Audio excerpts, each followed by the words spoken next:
Great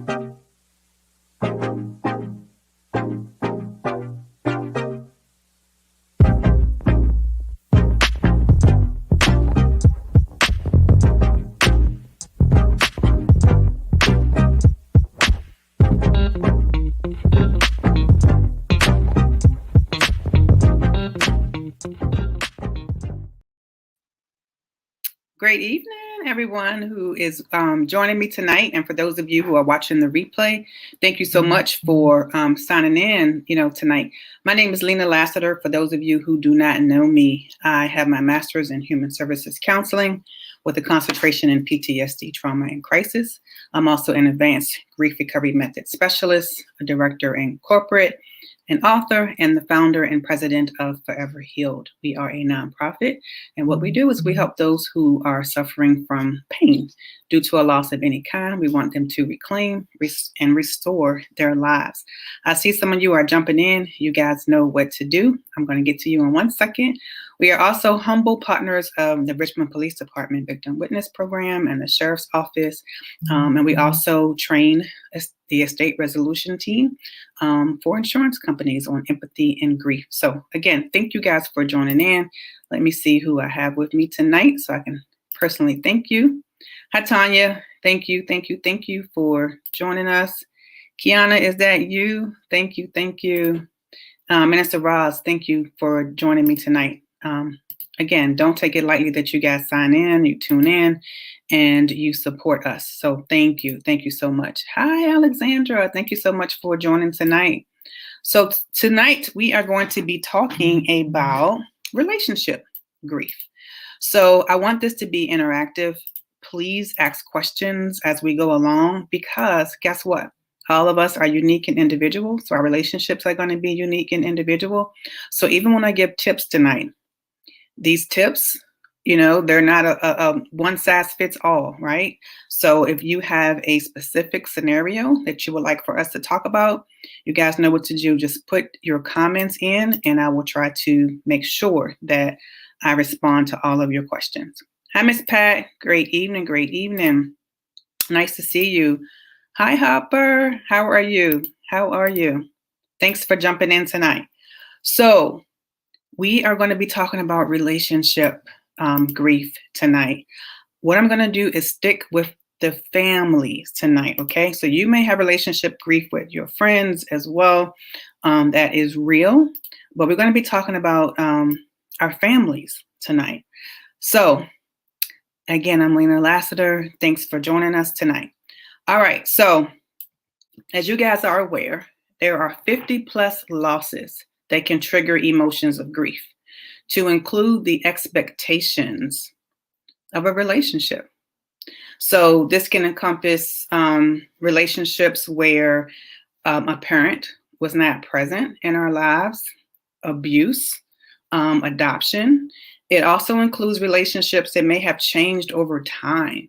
So for example, we're no longer speaking to a family member to include a parent or a child or a sibling or a cousin, right? So we're no longer having relationships with these individuals. So we will actually grieve over what we felt we didn't have, right? So I didn't have my mother or my father, which caused, me to grieve, or how I envisioned the relationship in my mind. So again, you guys have heard my testimony, right? So growing up in a household where there was abuse from the parent who's supposed to nurture you and protect you and love you, right? So you grieve what you felt that relationship was supposed to be. You grieve what you felt like you missed out on, right? Because you're kind of comparing your relationship to that of others, right? And then sometimes if you are estranged, you grieve what the relationship used to be. And you grieve about what it could be currently, what you feel it can be currently. So we would grieve over what we felt we didn't have. We will grieve over what we feel like we lost. And we will grieve over what we feel like the relationship could be currently. So you may get angry about the energy and time that you spent trying to cultivate that relationship, or your grief can stem from how people are currently treating you. So I have had several people express to me over the past couple of weeks, they have expressed feelings of hurt when the relationship is one-sided, is how they describe it to me. And when I probe a little bit deeper, what they say is, well, this particular individual or family member only reaches out when they want something. So whether it's money, me to do something for them, it's the only time that they reach out to me. And it's hurtful that they just see me in that manner. So all the scenarios discussed regarding relationships are often some of the least validated of most type of grief. However, I want you to understand that disenfranchised grief is typically the lowest ranking, right, in terms of validation. Let's see, we have another comment. Hi, Laura. Hi, Laura. It's so nice to see you. Thanks for jumping on tonight. I really appreciate that. So, why do we grieve these relationships? Why do we grieve these relationships? So let's talk about that. There are various reasons. However, as we evolve in life, there are milestones that we want to cherish with others. There may be challenges that we would like the support from others, right, in our circle. And when we look to reach out to these individuals, we realize that they're still not here for us, or they are no longer there, right? So if you had a parent who was missing in your life and you're getting married and you realize that, wow, they're still not here on this joyful occasion, or you're going through a health challenge. Wow, they're still not here, right? When I'm going through this challenge, or they're no longer there because you guys are estranged, right? And then you wish that that family member was there. And then there are to include, again, it could be abuse, physical, emotional, and mental abuse. If the feelings are left unspoken, it will drive a wedge in relationships. So a lot of unmet communications will solve a wedge in our relationships. Additionally, when expectations don't align, there could be estrangement. So personalities may differ, and then there's drama and trauma that can strain relationships as well, right? So we have to understand that sometimes our expectations don't align sometimes, and then there could be estrangement. So sometimes we expect things from others that they're just not qualified to give us. They just don't know how to give us. And then there are expectations. So for example, in the case of, a parent who wasn't present, maybe they didn't have both parents. Maybe they didn't receive that love from their parents. So they don't know how, to convey that to someone else. It could be a relationship where a child is gay and a parent didn't expect that, right? So the parent expectations, I wanted my child to, marry someone of the opposite sex and have children. And then when that doesn't happen, you have, again, those expectations don't align. It could be where the parent expects the child to go to college. And then the child says, well, that's your dream. It's not mine, right? So again, you have expectations that don't align, and it can strain relationships.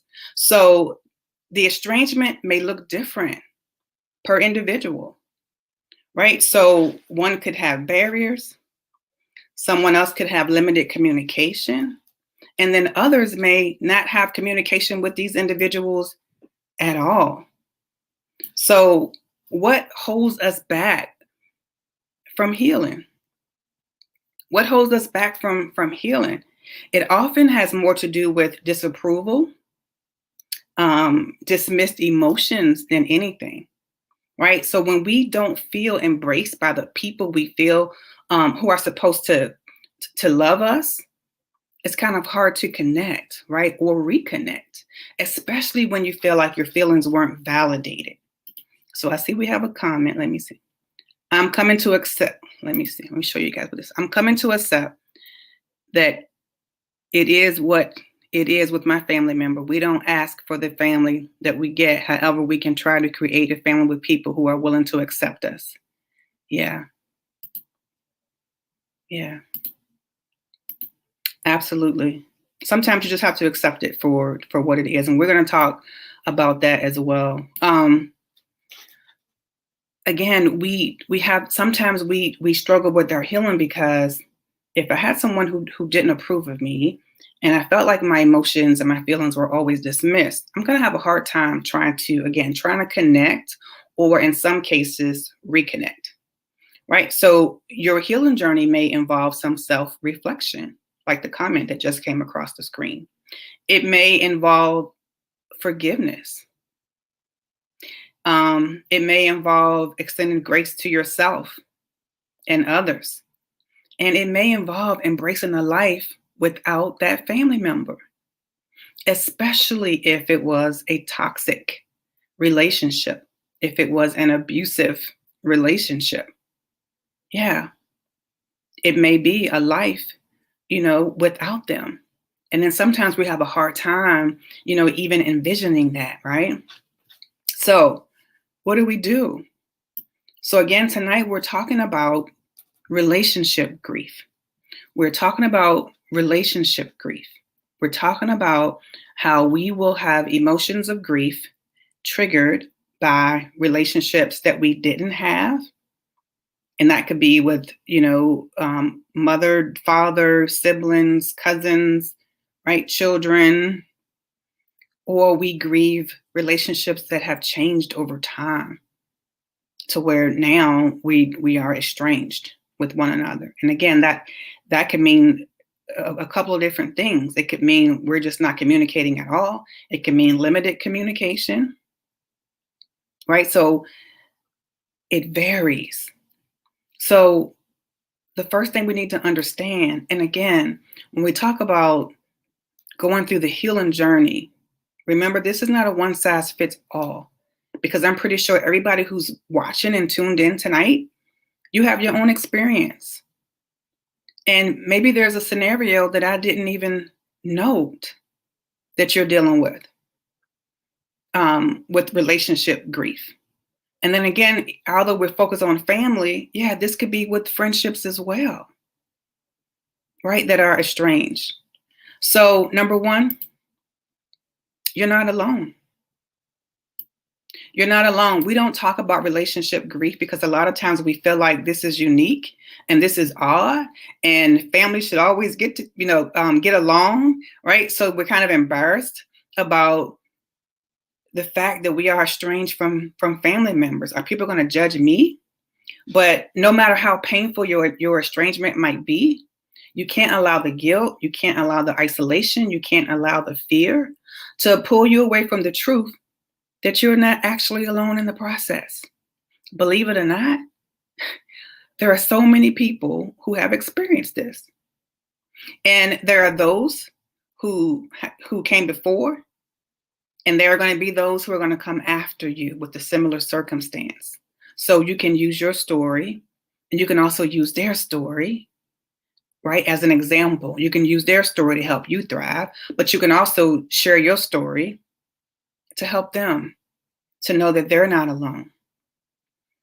And then I just encourage all of us to just practice self-compassion.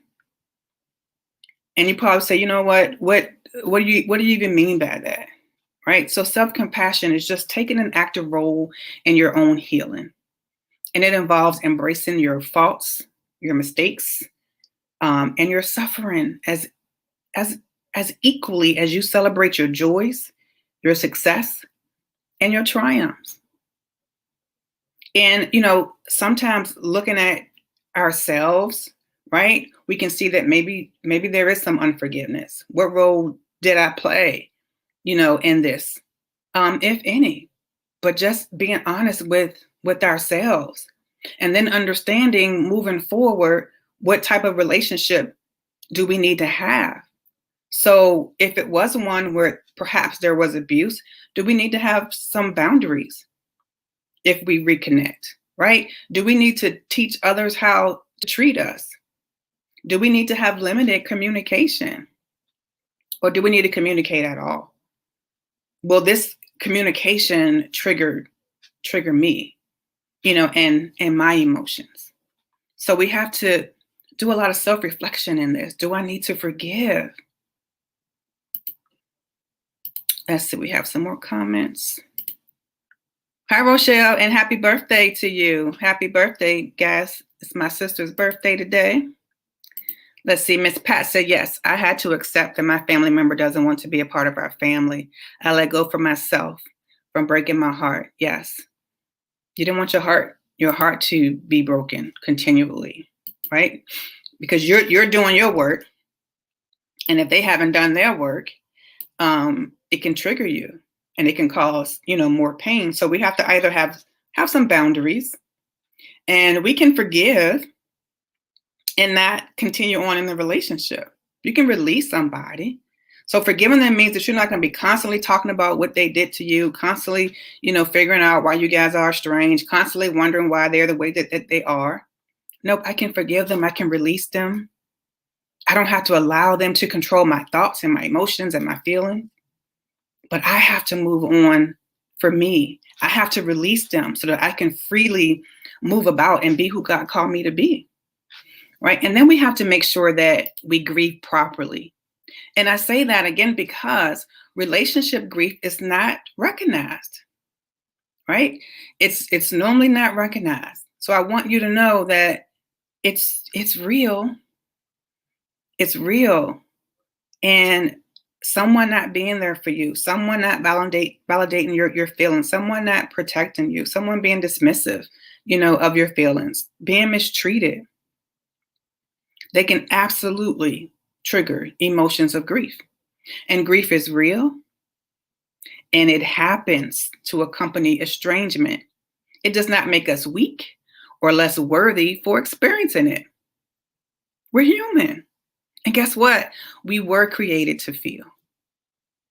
We were absolutely created to feel. And then I want us to focus on gratitude. So, big or small, there are beautiful things all around us that we have the ability to give our lives meaning, or remind us of the good things that are just within our reach. So some of you may be asking me tonight, be grateful, Lena. So in a case where I had a mother who, or a father who, or an uncle who, you fill in the blank, who was abusive to me, or I had this person who deserted me, and what good is there in that? What gratitude can I find, in that circumstance? And here's what I say to you. Keep in mind that they did what they were supposed to do, and that was to get you here. So if that's all you can do, if that's your gratification, take that small win, because they got you here. They got you here. And you're still here. You're still here. You're still breathing. So whatever that was, it was meant to take you out and to get you off track and to get you to be a negative person and to get you to be a bitter person. You don't have to allow it. You don't have to accept it. You don't have to receive it. So you can focus on the gratitude. So let's see, we have a comment. People say that blood is thicker than water. Yes, okay, but you don't tolerate disrespect from anybody, nor do you have to. Yeah, you have to. We have to teach people how to treat us. And it doesn't matter who they are, right? They don't get a pass because of a relationship. The relationship tree, they don't.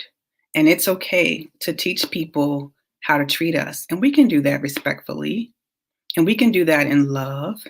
We don't have to do that, bitter or angry or, in pain, because hurt people will hurt people. So this is about us, right? This is about us healing. This is about us understanding, number one, again, that we're not alone. This is about us understanding that we have to practice self-compassion.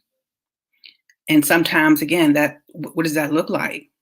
Self-reflection, Did I play a part at all in this? So if it's a situation where you want to reconnect, maybe it's an apology that you have to give, right? And then we have to grieve properly. And then I want us to focus on gratitude. I want us to focus on gratitude in this. So again, take the small victories, whatever that may look like. Take the win, right? We're still here. And again, if it was a case of, being abused as a kid, they got you here. They got you here. And you are important. And you're still here. And your story is going to encourage, and it's going to uplift, and it's going to inspire others. And then sometimes we are afraid of moving on, right, without these people in our lives. But you know what? Sometimes the victory and the gratitude could be, I think that Miss Pat said it. Sometimes you have to accept it for what it is. And you have to move forward. And you have to grow. And that's okay. You know what? Because everybody's not a part of the story. Everybody's not supposed to go with you. And there's sometimes we're trying to pull people along who aren't a part of the story. And that's okay. It's okay. So I just want to thank all of you for popping in tonight. If you have any questions, throw them in the comments. I'm more than happy to answer any questions that you may have. Any comments that you may have. I just wanted to pop on real quick and talk about relationship grief with all of you. Again, I just appreciate everybody joining in, being supportive of us. We have a lot of great things that are happening right now. We're going to come on as a team and talk about them in a couple of weeks. We have somebody coming on to talk about our pain and how our pain, it can be a prison or it can be a passport. That's going to be really good. So more to come on that. We have some exciting speakers coming to join us in a couple of months. So we will keep you guys posted. Oh my gosh, beautiful woman of God. Thank you so much. Thank you so much, woman of God. Shirley Hawkins, I love her. I love her spirit. Check out her book. She has such positive information being given. You are such a blessing to many. Continue to allow your light to shine. I will, woman of God. Thank you. You're welcome, Cynthia. Thank you so much for popping in tonight. Always Celine, thank you so much. You're welcome. Thank you. Thank you for the excitement. All right. Well, I want all of you to have a wonderful night. Somebody reached out to me last week and said, I love when you tell us to have peaceful rest. So I had to make sure I say that. Make sure that you share and like this video with others who you think may benefit from it. You're welcome, Tanya. Thank you for tuning in. I love you guys. So I pray that all of you have peaceful rest tonight. And as always, if you're looking for a trusted, safe place to work through your grief, please reach out to us at foreverheal.com. I love you guys. Peaceful rest, and we will see you in 2 weeks. God bless.